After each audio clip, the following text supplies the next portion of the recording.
Hi guys, it's Lindsay. Welcome back to my channel. We have another thoughts video for the month of March, and this one is actually on The Witch Who Trades with Death by C.M. Melandri. I'm going to talk about the author first, and then I'm going to go into the book. C.M. Melandri, as a lot of you know, is the creator of the Cafe Latte series on TikTok, and she posts the what's the word I'm looking for? Compilations on YouTube. So, she's a fantasy author, and she started out with her self-published Blackwing novella series, which I still need to get my hands on. And then she published 2 books through 2 different publishers. The first one is Citadel, which give that a listen and a read. It's very, very good. It's science fiction. She's currently working on a sequel to that called Demon's Nest. I really cannot wait to get my hands on that. The main character is nonverbal autistic, which, as someone who has autism myself, you have no idea how happy that made me just to see a person that has autism, like someone like me. You have no idea how much that meant to me. And then the second book that she released, was published through Angry Robot, and that book is called The Witch Who Trades with Death, and that book is what we're going to be talking about today. So, The Witch Who Trades with Death is a standalone dark fantasy novel. Deadass, there were some points in this book that I was just laughing my ass off. One part being Haz. Haz is one of our main characters, and he is a confirmed bisexual, which, hey, we love our we love our queer boys, no problems there.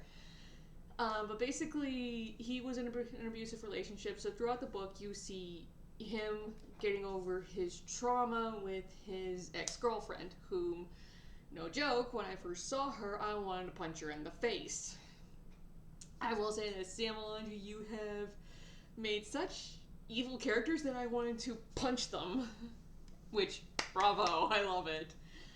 But he is hilarious. Like, there will be full-on spoilers in this book. Okay, for anyone who's never read it, full-blown spoilers. You have been warned. There's a point in that book where Haz dies, and then he gets brought back by Kana, our main character. She brings him back by giving up her passion for music. I can understand wanting to give up something to bring a person back. But basically, he goes, when he wakes up, he's like, okay, I need someone to scratch my right butt cheek. I have an itch. I was dying from laughter.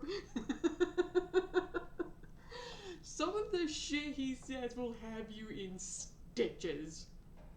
He is such a cinnamon roll at times, then it's hilarious. And then you have our next our main girl, which is Kana. Now, Kana is a witch. And, well, witches can make trades with death. And just like with Haz, throughout the book, you see her go through her trauma from Emperor Yamweto. Him, I just wanted to rip his head off right from the hop. I think that's pretty obvious that I just wanted to rip off the guy's head. Emperor Yamweto has been alive for 300 years. Okay? He's traded everything. The only thing he has not given up is his passion for conquering. Like, fuck a Christmas stick. Anyway, he's been alive for 300 years and has abused Kana for the 6 years that she has been in his court. She straight up said to the chief of Bahuda, saying, I would much rather die than go back to the man who has abused me for 6 years. I would much rather do that. I'd much rather have my life taken from me than go back to him. To full credit to Kana, and you know what? at the end of the book, she fights back and she takes out her abuser. That's all I gotta say on that front. Our next main character that we see is Sava. Sava is the son of the chief, and he's an archer. This is a cishet. The pairing for this book was cishet. Thing with Sia Melange's books, she loved that her, like, some of her characters, sometimes with her main characters, well, all of her main characters tend to be queer. This is a cishet pairing. Are there queer characters? Yes. They're running around in the background, but we'll get to the other two in a bit. Our next is, but we're talking about Sava, and again, Sava is the son of the chief. He loves Kana, like, full on, like, I will protect this woman with my life. You will have to pry her from my cold, dead hands if you want to touch her. We love that with our guys. Plain and simple, we love our boys for that. And then our next, let's see, but he's, like I said, a very interesting character. Again, son of a chief, he does not, and he takes no shit from anyone. Love that. Our next main character is Netta. Netta is Sapphic and is dating a non-binary person named Athicha. The two of them are basically hand in hand, so I'm talking about Athicha with this as well. Athicha is a soldier, but due to an injury to the throat, Athicha is now mute and talks through sign language and can only sign. Honestly, I like that. We like seeing a character with a disability. I like that. I love that we got a character, like, whether it be born with the disability or if the disability happened to them during their time in the military, with again being Athicha, that they lost their ability to talk. Netta is Sapphic. She is the one with Athicha, and she saved Athicha from getting killed. And then, but the thing with Netta is that her family does not accept her. And I agree with Haz's dad right at the end of the book when they would not make a deal with death to save her. Cowards.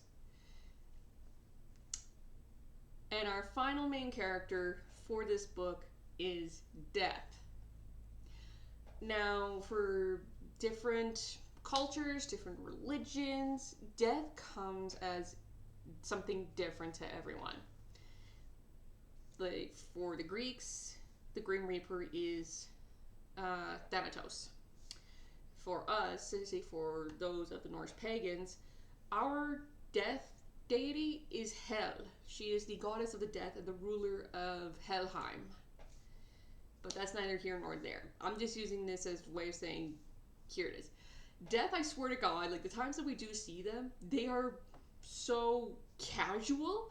Like, when they first meet Kana, they're like, oh, you're a non-believer. Oh, I can finally be myself with you. It is so awesome. And then when we finally get to the end of the book, Kana, Emperor Yamweto, and Haz are in the realm of the dead, making a deal with death. The first thing that comes out of Death's mouth is, well, this is awkward. This is stitches for it. I couldn't. But the book itself, there are some plot holes with how everything works, which, I mean, as a standalone, I can understand there being plot holes. But, I mean, every book, doesn't matter, like, every media, doesn't matter what you go with, even books, including, I'm using my Warhammer Age of Sigmar book for this, War for the Mortal Realms, there is going to be plot holes. But some of them get covered up really well. I like the night creatures, they're really cool. The night creatures were really neat. Not gonna lie, it's nice to see some actual monsters. And not to mention, it's nice that with the world that we see in this book, it's awesome. And the symbolism. There's a symbolism with the book of the poison dart frog. Small but deadly. And with Kana's unit, when she signs up for the military, they eventually call themselves the Poison Dart Frogs. Which, I'm not gonna lie, that is actually kind of badass. Um, I loved this book. The characters were fun. The story was great. With me, I could give two shits what your skin color looks like, what your sexuality is, what your gender is, if whatever. Write me a story. Plain and simple. Just write me a story. I really liked this book. I think I finished it in about a week. There is 73 chapters in this book. It is a very long read, but the chapters are pretty short. So yeah, give a look.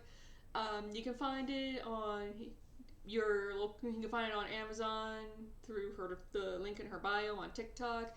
Her and you can also find it on Audible, which is where I found it, and I was listening to this at work. Like I said, there were parts where I was in stitches because of the characters. My favorite character in this whole book, well, two favorite characters in this entire book were Haz and Death. No joke, at one point during the book, I was thinking to myself, I swear to God, she kills Sava, I will fucking riot. She didn't. She killed Haz, but she brought him back. But basically, he got better. If anyone's ever watched Monty Python, if you know, you know. But that's gonna be it for me today. I'll see you guys tomorrow with some more SCP Fragmented Minds. Until then, stay safe and be kind to each other.